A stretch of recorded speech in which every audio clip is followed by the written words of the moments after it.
Em 1987, o engenheiro argentino radicado no Brasil, Daniel Dascal, era o verdadeiro Lion dos Thundercats. Ele tinha a visão além do alcance. Saído da Sharp para buscar novos desafios e caminhar solo, abriu algumas empresas até perceber que a nacional estrela torcia o nariz para videogames e dando pouca abertura para brinquedos eletrônicos.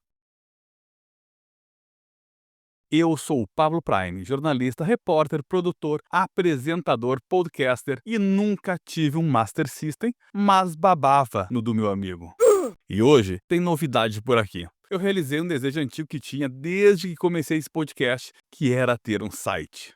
Hoje em dia ninguém mais tem site, eu sei. Mas eu sou um idoso que adora essas coisas, então eu fiz o site do podcast, que é uma grande e maravilhosa linha do tempo com todos os principais acontecimentos dessa indústria que tanto amamos. Esse episódio mesmo já tá lá, porque a linha vai ser construída com as informações de cada episódio. Aí vai ter vários eventos do Master System, quando ele foi lançado no Japão, nos Estados Unidos, no Brasil, dia do lançamento do Alex Kidd, quando saiu o último jogo pra ele e por aí vai.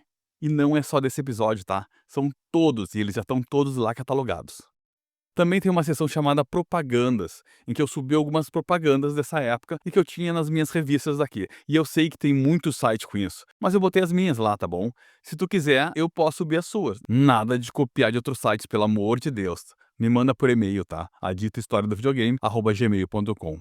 E no site, lá em cima, eu deixei o meu Pix para quem quiser ajudar financeiramente. E, gente, eu não tô pedindo nada, pelo amor de Deus, tá?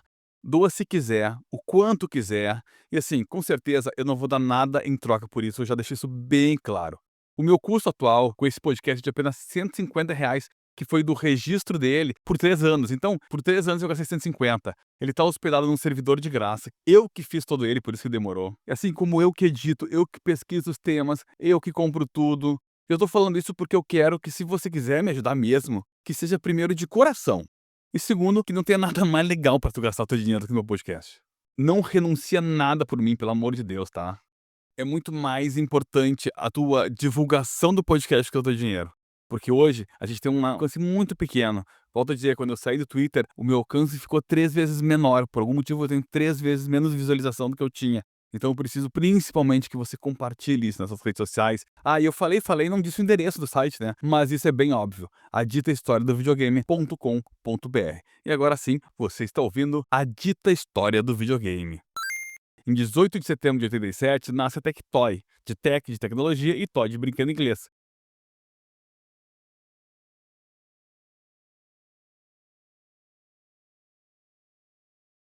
Nos anos 80, a estrela representava 55% do mercado de brinquedos, dando pouca abertura para outras empresas.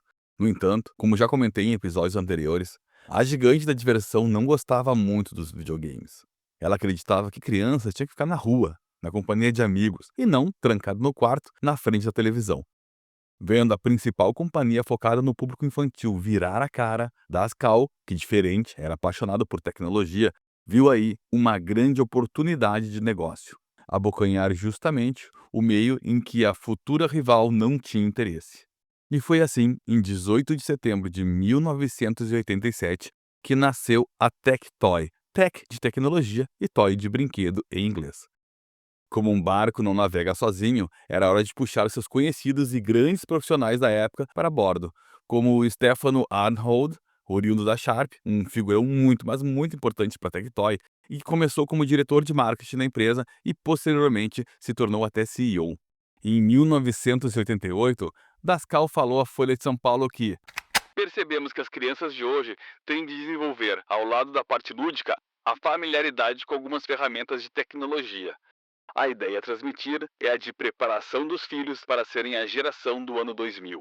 Quando o mercado nacional de brinquedos era recheado de comandos em ação, Forte Apache, Pogobol e tantas outras diversões analógicas, a Tectoy apostava no futuro.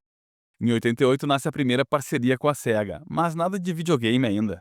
A Tectoy passou a comercializar por aqui a pistola Zillion, que era uma espécie de laser tag dos anos 80. O produto vendeu super bem e muito disso impulsionado pelos esforços da Tectoy em trazer para o Brasil o anime. Zillion. Ela mesma dubla e custeia a transmissão dos episódios na emissora Globo, a principal estação do país, e isso você sabe bem. E se você aí é um velhote como eu e não lembra de ter visto, tudo bem, porque a grana deu para transmitir localmente só para São Paulo. Então eu, você e tantos outros espalhados pelo Brasilzão ficamos de fora. O segundo grande sucesso da empresa não veio da SEGA, mas certamente você conhece, foi o Pense Bem. Esse brinquedo disfarçado de computador era distribuído nos Estados Unidos pela VTech e se chamava Smart Start. Assim como os videogames em que você comprava cartuchos para jogar, o Pense Bem era alimentado por livros, então tinha uma longevidade pós-compra bem legal e lucrativa para a Tectoy. O Pense Bem é um bom exemplo de espaço específico do mercado que a Tectoy nasceu para ocupar, porque era um brinquedo, mas era tecnológico, era digital. Analisando o mercado estrangeiro e vendo o barco da Atari implodir internamente, tal qual um submarino de milionários, a Tectoy olhou para o Ocidente em busca do videogame que lá despontava no mercado, o Famicom. No entanto, a barreira de ter que produzir o console dentro do território nacional para afagar as leis nacionais não deixou a Nintendo nem um pouco convencida, e as negociações não foram para frente. A Gradiente, quem trouxe o Atari para o Brasil sob subsidiária da Polifox, já tinha conversado com a Nintendo, como expliquei no episódio do NES. E, bom, a batalha foi tão perdida que o negócio foi recorrer ao clone Phantom System. Mas o que você não sabe é que antes de tomar um pé na bunda da Big N, a Gradiente foi atrás da SEGA e ganhou os corações de muitos japoneses. Remediada após o fracasso americano nas mãos da Tonka, a SEGA não queria de forma alguma que uma empresa de brinquedos fosse a responsável por vender o videogame. Ela queria alguém com tradição em videogames, e nisso a Gradiente tinha uma trajetória que deu super certo com a Atari. Ainda que o Brasil fosse inundado por clones de 2600, o oficial vendeu bem e os japoneses gostavam desse histórico. Foi então que Léo Chris, um dos sócios da Tectoy, foi para Tóquio com a difícil missão de mostrar que a empresa era ideal para representar a SEGA por aqui. E o argumento foi muito bom. Ele convenceu os japoneses que o negócio não era despejar o Master nas mãos de uma empresa grande de tecnologia, e sim abraçar uma pequena empresa que moldasse seus planos de negócio ao que a SEGA desejava. A Gradiente tinha uma ampla gama de produtos para distribuir, televisores, aparelhos de som, enquanto a Tectoy não tinha nada. O Master System e seus jogos entrando para o catálogo dela seria um grande destaque, simbolizaria o sucesso ou a sua ruína. Como já trabalhavam com a Zillion, eles sabiam como apresentar uma proposta para os japoneses, então já foram com uma apresentação focada na busca pelo licenciamento. A estratégia da Tectoy deu certo, e foi assim que no dia 4 de setembro de 89, o Master System foi oficialmente lançado por aqui.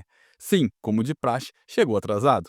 Os americanos já se empolgavam com as jogatinas de Genesis há quase um mês lançado por lá.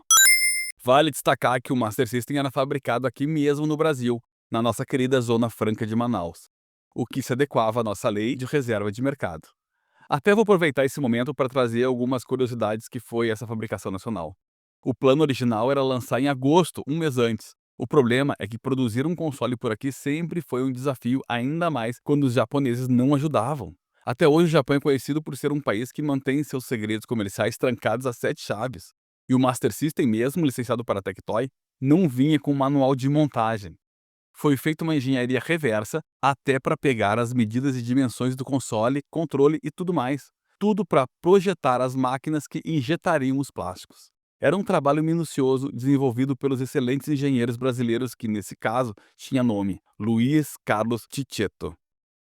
Assim, com um trabalho mais do que dobrado, a fábrica de Manaus começou a fabricar o melhor amigo de muita molecada. E sejamos francos, dito tudo o que expliquei acima, um mês de atraso não é nada. Vamos aqui lembrar que o nosso país nessa época era tomado por uma enxurrada de clones de NES. Então, criançada já sabia o que era videogame. E falo isso porque quando uma coisa expande e dá certo, como o mercado de videogames, nasce junto um monte de outras coisas para surfar nessa onda, como as locadoras que passavam a alugar cartuchos, e não só fita de VHS, mas também outra febre dos anos 90, que foram as revistas de videogame. Fato é que a Tectoy foi parte responsável por essa escalada da imprensa especializada.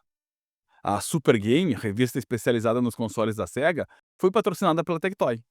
E como eles tinham um contato direto com a matriz, eles tinham muito mais conteúdo para entregar a essas publicações que as concorrentes, que só desenvolviam clones.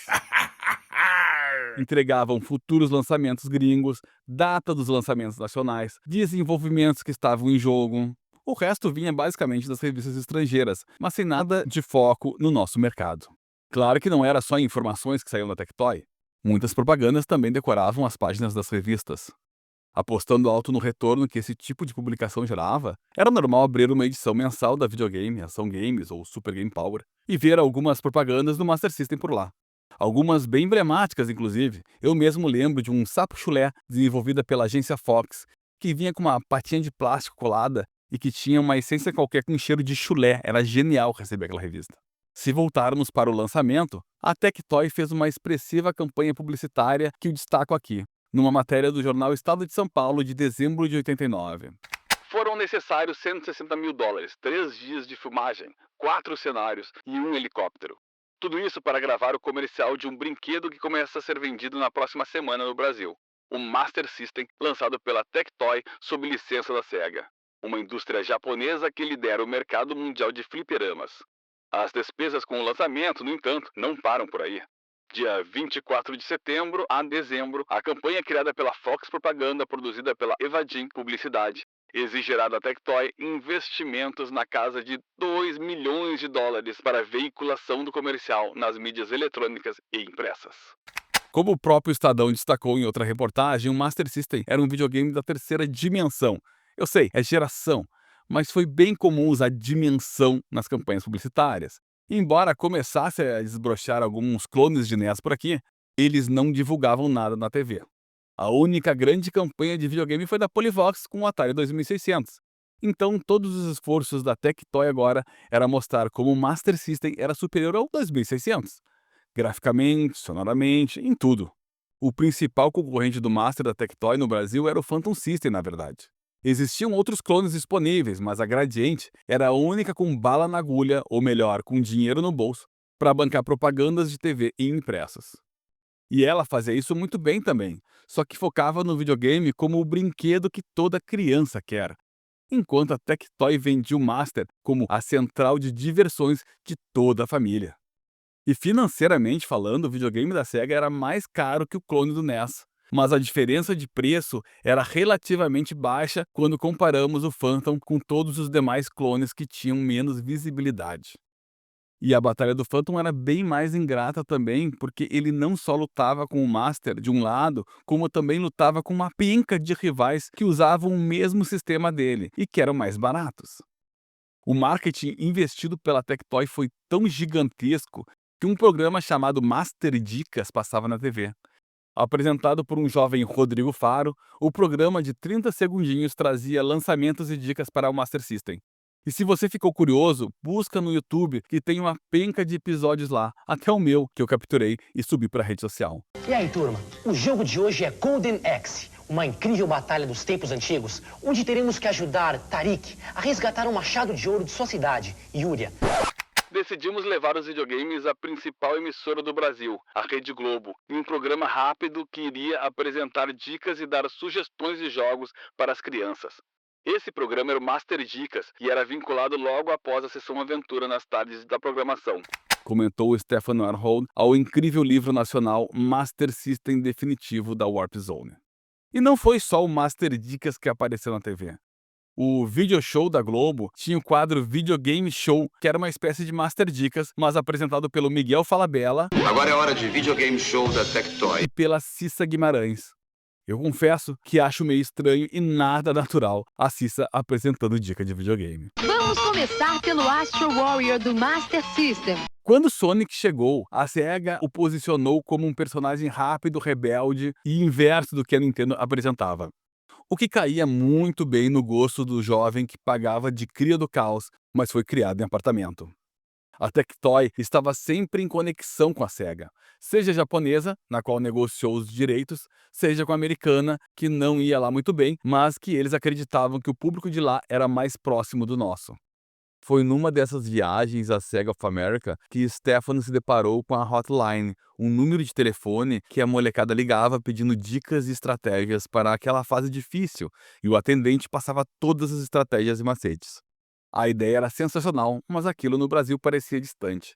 Naquela época, uma linha telefônica não era como hoje, que você assina em minutos e pode até assinar pela internet. Um número telefônico custava coisa de milhares de dólares e ainda demorava meses para começar a funcionar. Mas para a Dascal, tudo fazia parte da estratégia de vendas, então tinha que dar um jeito de colocar a hotline nacional para funcionar. E foi isso que a Tectoy fez. Segundo o cartãozinho que vinha junto com os jogos, ao ligar para a hotline, uma equipe altamente treinada estará pronta para atendê-lo. Nossa equipe precisava jogar os jogos e anotar em um caderno dicas e segredos descobertos. A curiosidade é que cada um tinha o seu próprio caderno de dicas e quando chegava uma ligação pedindo um jogo mais específico, precisávamos correr para encontrar qual caderno tinha tal jogo. Disse Alexandre Pagano ao Master System definitivo da Warp Zone. Alexandre foi quem começou sozinho respondendo as ligações e logo recebeu uma equipe para dar conta de tanta chamada. Além das ligações, eles também recebiam cartas. Lembre-se que não existia e-mail naquela época, nem WhatsApp. E tudo isso dava um sentido de comunidade muito grande para os proprietários do Master System. E não acaba aí. Também criaram o Master Club. Ao comprar o Master System, você recebia um cartão-resposta no qual deveria preencher com nome e endereço para se associar. Em pouco tempo, chegava pelos correios a newsletter com releases dos lançamentos, dicas e um quadro de recordes em que os jogadores participavam enviando suas pontuações. E diferente da Tonka, a Tectoy fez o dever de casa muito bem. Em 1988, pouco mais de um ano após o lançamento do Master, a empresa teve um faturamento de 8 milhões de dólares. No ano seguinte, em 89, a Tectoy faturou nada menos que 66 milhões de dólares, um crescimento de 725% em um ano, e as vendas do Master System eram responsáveis por 50% disso. O sucesso da Tectoy era o céu e o inferno para a SEGA, porque era incrível o que estava acontecendo por aqui. As vendas e sucesso que o Master proporcionava em terras brasílias era o paraíso, mas ao mesmo tempo gerava um questionamento sobre o que foi feito de errado no Japão. É impossível falar da Tectoy sem lembrar de outros grandes feitos da empresa. Os jogos traduzidos para português, ou até mesmo os exclusivos que ela fez para o mercado nacional. Tudo começou com o Phantasy Star. Num belo dia, o título chegou à mesa da equipe. Os especialistas e até mesmo Anhalt testaram o jogo e eram unânimes. A língua inglesa seria um grande impeditivo para a molecada desfrutar e, consequentemente, não vai vender nada. O que eles não sabiam é que a equipe de engenharia já tinha dado um jeito de quebrar o código-fonte para iniciar a tradução do RPG. O problema é que os textos não seguiam uma ordem dentro do código-fonte. As frases estavam perdidas e truncadas no meio do código. O jeito era alguém jogar até o fim para eles entenderem como as coisas se desenvolviam para traduzir corretamente os textos. Foi então que Pagano, nosso principal especialista, jogou o Phantasy Star até o fim e ainda gravou toda a jogatina numa fita VHS para mandar para um tradutor ler tela por tela e traduzir. Se isso já não parece complicado o suficiente, segura aí que ainda vai piorar. Quando o jogo voltou traduzido, era tudo muito literal, muito engessado. Foi aí que o Pagano teve que jogar tudo novamente e anotar onde estavam as frases que deveriam ser adaptadas para pôr um contexto correto à trama. Pensa que acabou? O vocabulário americano não tem C cedilha, então isso nem estava disponível. O jeito foi os desenvolvedores desenharem uma cedilha embaixo do C. Todo esse trabalho levou 3 longos meses e deu bons frutos. Phantasy Star chegou às lojas em 91 e é, sem dúvida alguma, o responsável por popularizar um estilo de jogo tão complexo e nichado como o RPG na terra do futebol e do samba. Ele também ajudou a empresa a compreender que arriscar podia dar muito certo e que agora era hora de seguir em frente com boas ideias. Mas como?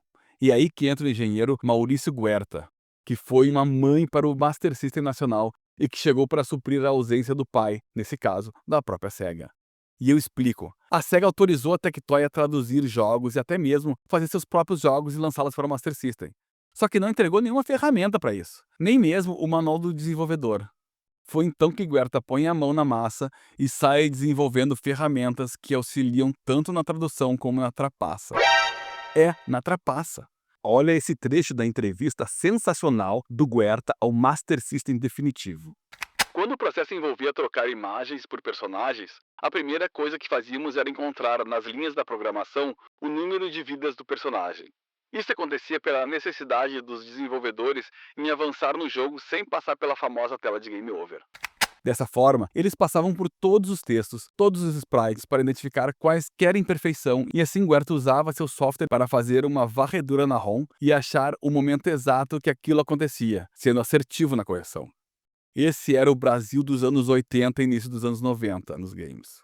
Um país de engenheiros nada preguiçosos que dava o seu jeito para contornar barreiras e alegrar os brasileirinhos. Jogo bonito! Foram eles que converteram uma penca de jogo para personagens nacionais, só para melhorar a aceitação por aqui. Como é o caso do Chapolin vs Drácula, um duelo assustador, lançado em 93 e que foi uma alteração no jogo japonês chamado Ghost House. Outro jogo modificado no Brasil foi o Ted Bear, que aqui virou Geraldinho, um personagem desconhecido para muitos brasileiros, até porque ele era uma tirinha desenhada pelo cartunista Glauco para a Folhinha, um encarte infantil do jornal Folha de São Paulo, conhecido por, óbvio, paulistas. Eu mesmo só conheci depois de velho e, na verdade, conheci o Geraldão, a versão drogada do Geraldinho.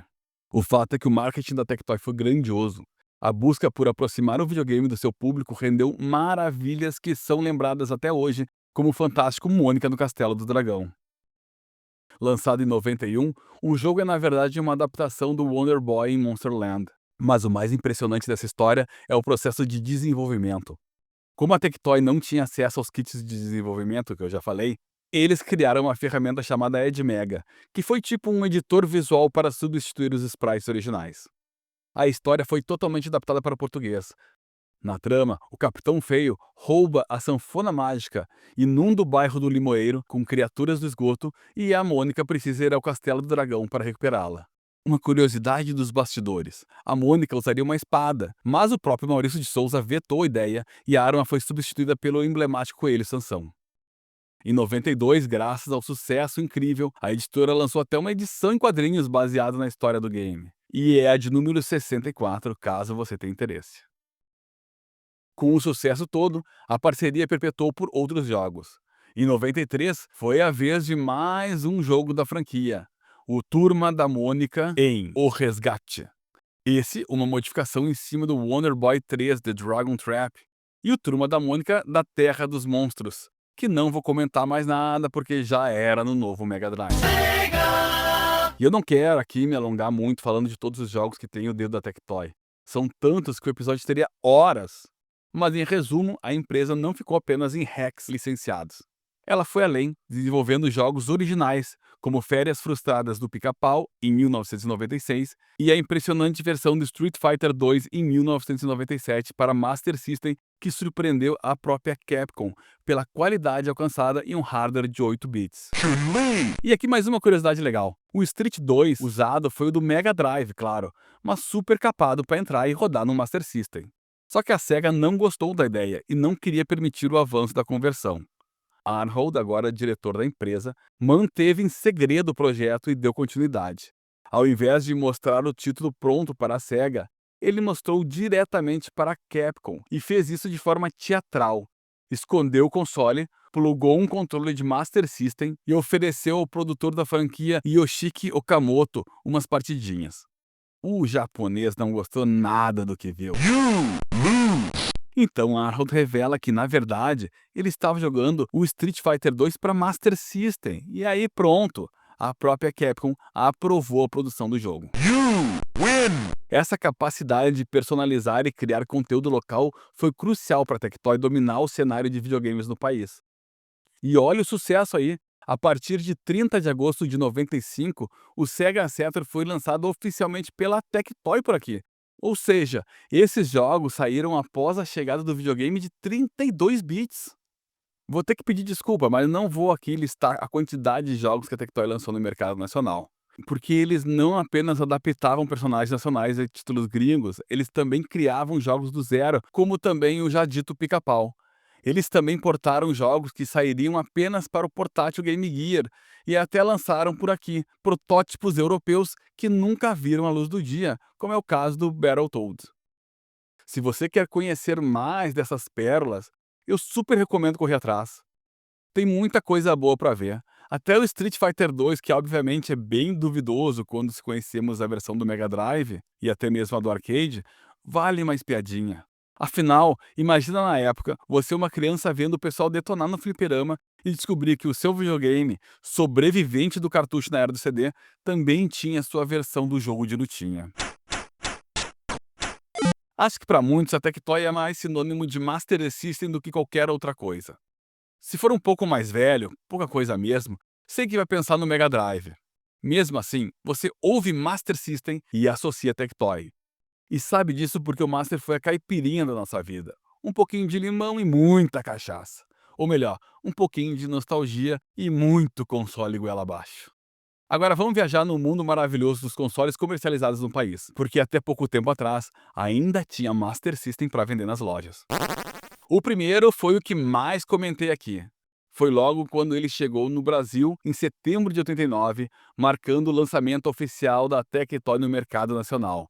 Esse console era baseado no modelo internacional original do Master System 1 e já vinha com Hang-On, Safari Hunt e o famoso Snail Maze na memória. A conectividade era através de um adaptador AC com conector DIN de 5 pinos e as saídas de vídeo eram RCA, oferecendo tanto RF quanto vídeo composto com áudio mono. Em abril de 91, a Tectoy lançou o Master System 2, mas atenção! Esse não era o mesmo Master System 2 redesenhado que foi comercializado globalmente. Na verdade, era uma revisão do Master System original da Tectoy, que vinha com Alex Kidd em Miracle World embutido e apenas um controle. O principal atrativo era o preço reduzido em relação ao modelo anterior, porque tanto o Mega Drive como o Super Nintendo já apareciam nas lojas brasileiras.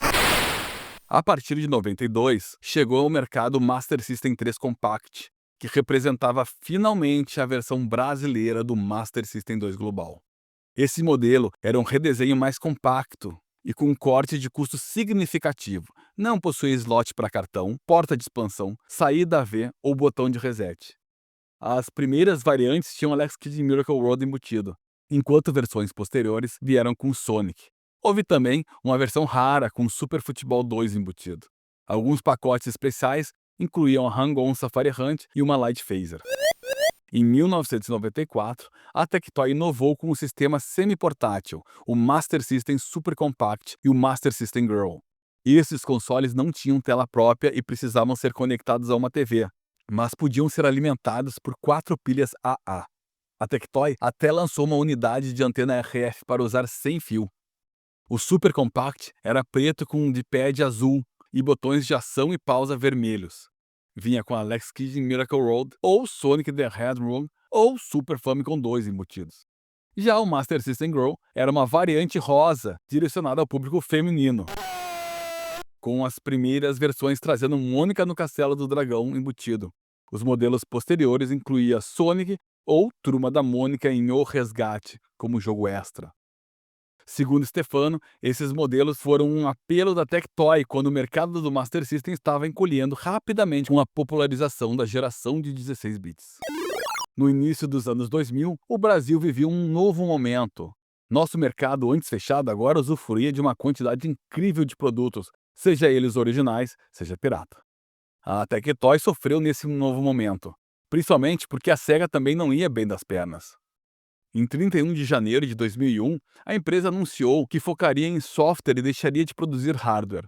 Juntando a maré ruim da japonesa com as baixas vendas da nacional, a Tectoy precisou lutar para sair de uma possível falência. Nessa época aconteceu uma alteração que talvez você não tenha percebido, mas o nome, que antes era formado por 2 palavras, a Tec e a Toy, agora virou uma palavra só. Ele passou a ter uma grafia com uma fonte de gosto bem duvidoso. Junto com isso, a empresa passou a quase canibalizar as propriedades intelectuais que tinha direito a explorar. Foi nessa época que recebemos uma enxurrada de Master System e Mega Drives de qualidade ruim, aqueles que vinham com uma enxurrada de jogos na memória.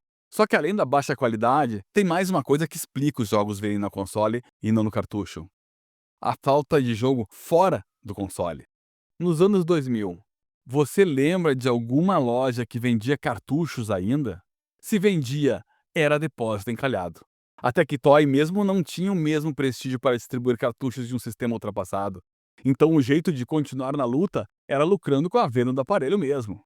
A série Master System 3 Collection Começou em dezembro de 2002 com um modelo de 74 jogos, utilizando o mesmo design visual do Master System 3 Compact. Ao longo dos anos, a quantidade de jogos subiu. Começou com 74, foi para 105 e chegou aos 112. Os Collections iniciais usavam um microcontrolador ASIC Tectoy 580, que não era emulação propriamente dita, mas sim um Master System super reduzido em uma placa apenas. Uma mudança importante aconteceu no modelo de 120 jogos em 2006, quando o slot de cartucho foi travado. Agora, não era mais possível usar aquela penca de cartucho velho que você tinha em casa. O modelo de 131 jogos, lançado em 2007, teve o slot de entrada de cartuchos completamente removido. A partir dessa versão de 131 jogos, o hardware foi substituído por um SOC, SOAC, System on a Chip, da Atgame, significando a emulação completa do console. Esta versão também adicionou o Sonic Drift 2, originalmente do Game Gear. Em 2004, a Tectoy lançou o Master System Handy, que foi o primeiro console Master System portátil sem slot de cartucho. Com um design similar a um controle de Dreamcast, contava com 27 jogos embutidos, incluindo 20 de coletânea, ou seja, daqueles 20 em 1, e outros sets clássicos. Ele também era emulado, não usava o hardware original do Master System. Esse console voltou anos depois com o mesmo design, mas agora desenvolvido pela Atgame e com 30 jogos na memória. O Master System 3 chegou em 2008 com a continuação da linha Master System 3 Collection, mas sem slot de cartucho. Apresentava um novo design retangular exclusivo da Tectoy, com relevo ondulado e pintura do personagem Sonic. Internamente, era idêntico ao Master System 3 Collection de 131 jogos, utilizando o chip NOSA para emulação. Por fim, temos o sucessor direto do Master System 3, o Master System Evolution, lançado em 2009. Ele ganhou uma versão azul em agosto de 2011 e era o modelo mais recente à venda. Inclusive, no momento que eu gravo esse podcast, ele ainda aparece na loja da Tectoy, mas consta como esgotado. Mantinha o design do Master System 3, com mudanças estéticas na pintura, Sonic menor na versão preta ou maior na versão azul. Assim como o Master System 3, não possui slot de cartucho e rodava jogos por emulação através do chip NOSA. Contava com 132 jogos embutidos, adicionando Altered Beast à lista anterior. Um detalhe importante, os controles de 6 botões personalizados não eram compatíveis com as versões anteriores do Master System devido à função do botão Select. E aí eu te pergunto, por que um controle de 6 botões no Master System? O Master System portátil volta a ser em 2009, mas não o mesmo. É uma versão reduzida do console clássico da Sega, com a tela própria em LCD de 3 polegadas. Ele vem com 30 jogos integrados, incluindo títulos como Sonic, Alex Kidd e Phantasy Star. O dispositivo tem 2 botões de ação, um direcional e um botão de Start, além da entrada de fones de ouvido e a entrada de um controle auxiliar. Não possui slot para cartuchos, mas permite a expansão de jogos via cartão SD. Embora vendido pela Tectoy, novamente era um produto de fora, no caso, um portátil chinês da Goldove, com as ROMs escolhidas pela empresa brasileira. Em 2020, a Transair, atual proprietária da Tectoy, muda sua estratégia e ataca na nostalgia, alterando o logo para um muito parecido com o inicial, aquele que conhecemos da nossa infância. Inclusive, esse logo está em uso até hoje, embora as últimas decisões de mercado não sejam muito aprovadas pelos gamers. Por mais que hoje eles venham com uma avalanche de erros, nada consegue ofuscar as conquistas do passado. Enquanto grandes mercados viravam a cara para o console lá fora, foi no Brasil que o Master System encontrou seu verdadeiro lar. Essa dominância foi impulsionada por uma parceria lendária, a Tectoy. Então fica aqui a homenagem ao Master System e à Tectoy, que juntos provaram que o Brasil tem seu próprio jeito especial de fazer história no mundo dos games.